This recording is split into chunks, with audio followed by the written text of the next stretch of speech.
Сайн байцгаана уу хүмүүдээ. Өнөөдрийн бидний үзэх сэдэв бол удамшил, хувьсал ба шалгарал. За үүнийг үзэхийн өмнө бид үржил гэж юу вэ гэдгээс сэргэн санах хэрэгтэй. За үржил нь амьд биеийн үндсэн шинжүүдийн нэг бөгөөд амьд бие өөртөө ижил шинэ үр удам төрүүлэхийг үржил гэж нэрлэдэг. За үржлийн хоёр хэлбэр байдаг ба бэлгийн үржил, бэлгийн бус үржил.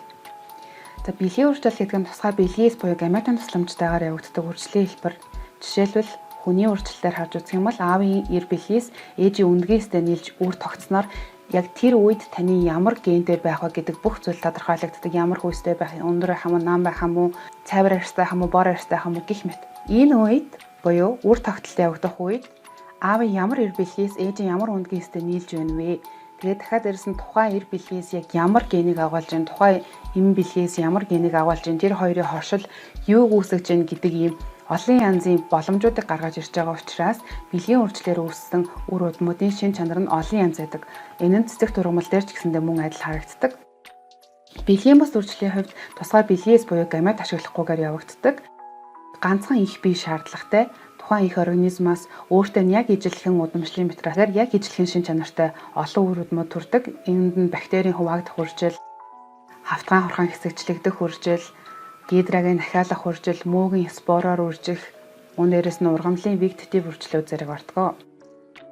Бэлгийн үржлийн төлөөлөгчд нь дээд хөгжилтэй ургамал, мөн амтан, нэгстэн байдаг бол бэлгийн бус үржлээр төлөөлөгч бактери нэгстэн амтан ургамал, мөөг ордог ахны. Өнөөдрийн гол сэдвэрийг орцгоё. Удамшил. За удамшлыг тодорхойлохдоо та нар маань энэ хөдөлгөөн зургийг сайдаар ажиглаарай.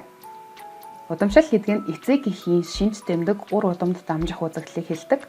Харин хувьсал гэдэг нь эцэг эхэд байгаагүй шинж тэмдэг ур удамд илрэх үзэгдлийг бид хувьсал гэж нэрлэгээ. За тэгэхээр нэг юм дээр эргэлзэж магадгүй. Тэр нь юу вэ гэвэл угаасаа л бүх генийг аав ээжээсээ л авсан, өөр хинээс ч яваагүй. Тэгэхэд яагаад аав ээжээсээ өөр байгаад байгаа юм? Яагаад яг ижилхэн байхгүй байгаа юм гэх мэтчлэнгээр. За удамшил хувьсал гэдэг нь яг л зоосны хоёр тал шиг зүйл бөгөөд мэдээж хүүхэд удамшлын материалын 50%-ийг нь ааваасаа, 50%-ийг нь ээжээсээ, 46 хоромсоомныхоо 23%-ийг нь ааваасаа, 23%-ыг нь ээжээсээ авсан.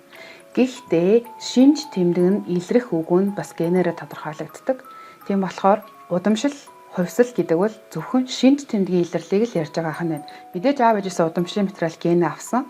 Гэхдээ шинж чанар нь аав ээжигээ дуурайсан ч гэж болно, дуурайгаагүй ч гэж болно. Хэрвээ аавыгаа дуурайсан буржгар өстэй болол аавын шин чанар чамд удамшсан байна.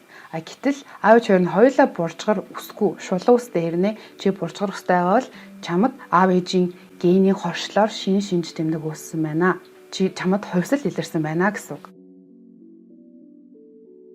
За тэгвэл генетикийн шинжлэх ухаан гэж юу вэ? Энэ нь биологийн салбар шинжлэх ухаан бөгөөд бидний саяны үзсэн удамшил хувьслын зүй тогтолыг судалдаг.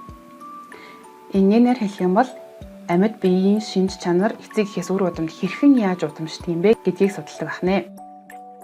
Генетикийн шинжлэх ухааныг Австрийн эрдэмтэн одоогоор Чехийн эрдэмтэн Григори Йохан Мендел эхлүүлсэн бөгөөд асар олон төрлийн судалгаа шинжилгээ хийсний үр дүнд генетикийн маш олон зүй тогтлоод маш олон хуулиудыг нээсэн байдаг.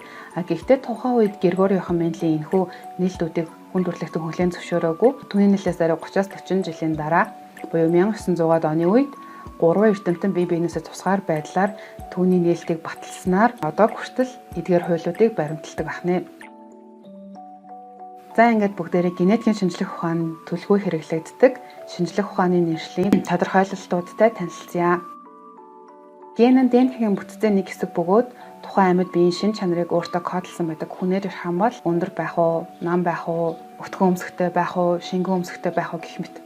Генотип гэдэг нь тухайн амьд биеийн генийн хэлбэрийг илэрхийлдэг бол фенотип гэдэг нь шин чанарыг илэрхийлдэг. Кариотип гэдэг нь бөөмийн бүрэлдэхүүн судахтай орс үг бөгөөд өөрөөр хоромсоомын бүрэлдэхүүн гэж хэлж болно. Хоромсоом бол бидний удамшлын материал, хоромсоом бөөмөн дотор байрладаг. Тэгэхээр тэр бөөмөн дотор хичнээн хоромсоом байна. Хоромсоомод нь ямар генийг агуулж байна гэх мэтчлэн мэдээллийг агуулдаг ахнэ. Генетикийн шинжлэх ухааны нэршлиг задлж үзвэл генезис буюу гарал үүсэл гэсэн утгатай үгнээс үүссэн, генератив буюу удамшлын гэсэн утгатай грек үг ахнэ. За ингээд бүгдээрээ гол судлагдах руугаа орцгоё. За хувьслыг хоёр хэсэг тувааж үздэг бөгөөд удамшдаг хувьсал, удамшдаггүй хувьсал гэж хоёр байдаг ахнэ. За удамшдаг хувьслэлээр багш нь жишээ болгон альбинизм буюу өнгөний пигментгүй болох өвчнийг харуулж байна. Яагаад удамшиж байна вэ гэвэл бидний удамшлын материалд өөрчлөлт гарсан. Тухайн хүний ген өөрчлөгдсөн гэсэн үг. Тийм учраас генд өөрчлөлт орсон буюу удамшлын материалд өөрчлөлт орсон учраас тэр нь үр удамд дамждаг байх нэ. Тийм учраас удамшдаг хувьсэл буюу мутац гэж нэрлэжээ. За харин удамшдаггүй хувьслын хувьд тухайн амьд биеийн генэд ямар ч өөрчлөлт ороогүй зөвхөн шин чанарт гарсан өөрчлөлийг удамшдаггүй хувьсэл буюу модификац хувьсэл гэдэг яхнэ.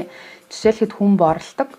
Одоо цагаан царайтай өвн 100 борлоод борсон үедээ жирэмсэн болоод хүүхдээ боллоо гэж бодоход өөртөө л адилхан цагаан хүүхэд төрнө. Удамшлын материалаа өөрчлөлт гараагүй учраас өөр удамд нь энэ шинж дамжихгүй байна. Мянган удаа маск тавиад та царсан ч гэсэндээ таны хэрвээ ген бор байгаа бол таны хүүхэд бор гэсэн генийг л өөртөө авах нэ. За ийм учраас шин чанарын хувьслыг нь өөрчлөлтийг нь удамшдаггүй хувьсэл гэж үздэг.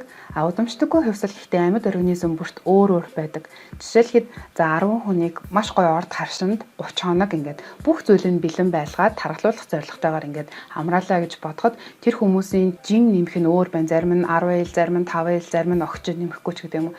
Тэгэхээр модификац хувьсэл буюу удамшдаггүй хувьслийн илэрлийг бид нар математикийн тооцоолол буюу дундаж утгааг нь олж тогтоодгоо. За тэгвэл хамгийн сүүлийн үзэх сэдэв бол шалгарал. Шалгарал нь мөн хоёр хэв шинж байх бөгөөд үүнд нь байгалийн шалгарал, зориудын шалгарал гэж байдаг. Байгалийн шалгарлыг заахдаг багш нь манай Төв Азийн сүрлэг өндөр уулын хаан болох Цоогоор Ирвсийг онцллоо. Цоогоор Ирвсийг манай улс 1972 онд агнахыг нь хоригдлон дархан цадд амьтан болгосон байдаг л 2000 онд Монгол орны амьтны аймгийн хуулиар нэн ховор амьтдын жагсаалтанд оруулсан байдаг. Цоогоор Ирвсийн биеийн шинжүүдээс дурдвал биеийн урт нь 112-оос 120 см, сүүл нь бараг биеийн урттайгаа тэнцв.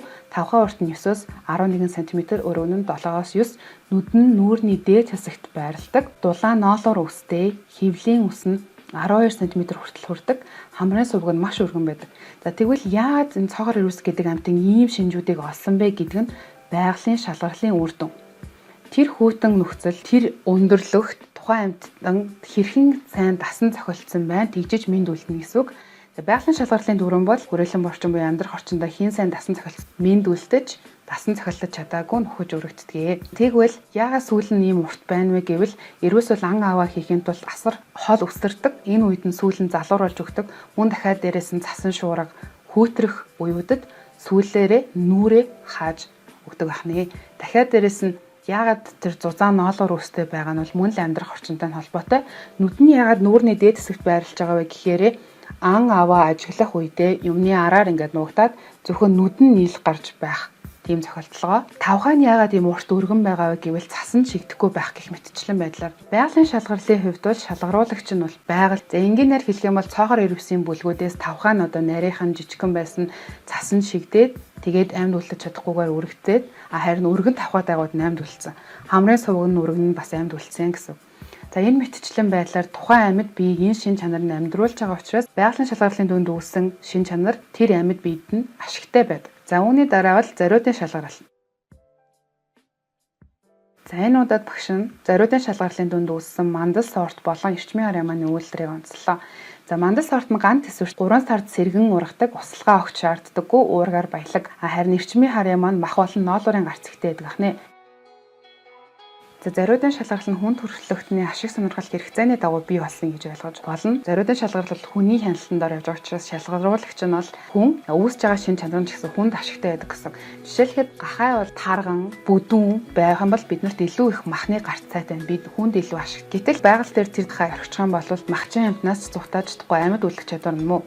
Зориудын шалгарлын дүнд үүсэж байгаа шин чанарууд ихэвчлэн хүнд ашигтай тухайн амьд организм ашиггүй байдаг. Зориудын шалгарлын дүнд үүссэн амьтдыг үйлдвэр, ургамлыг орчил биднийг омог гэж нэрлэдэг. Селекцийн аргаар буюу сонгон шалгаруулах замаар ганц сүртэй ургамлыг ганц сүртэй ургамлтай эргэлзүүлээ зөвхөн тэр удмыг цааш нь ингэж хөгжүүлэх байдлаар тэр генийг бат суулгах буюу ийм селекцийн аргаар буюу сонгон шалгаруулалтын аргаар эрдэмтэд нэг үйлдвэр сортыг нэхэд амьдралынхаа 15-аас 20 жил магадгүй түүнээс ч олон жилийг зарцуулдаг. Тийм болохоор малчууд маань мөн дээрээс дахиад тариаланчд маань энэ сорт үйлдвэрийг нандинна хадгалах хэрэгтэй. Жишээлхэд хаа хамаагүй малаар хуц ухан тавихгүй байх, бух тавихгүй байх, тухайн үйлдвэрийн шин чанарыг алдагдуулахгүй байх дээр анхаарах хэрэгтэй байдаг. За үүгээр багшийн хичээл дуслаа. Энэ хичээлийн төгсгөл биднийг энэ орчлонд авчирсан аав ээжтэй баярлалаа, хайртай шүү гэж хэлээрэй. Хичээлийг мань дуустал нь үзсэнд маш их баярлалаа.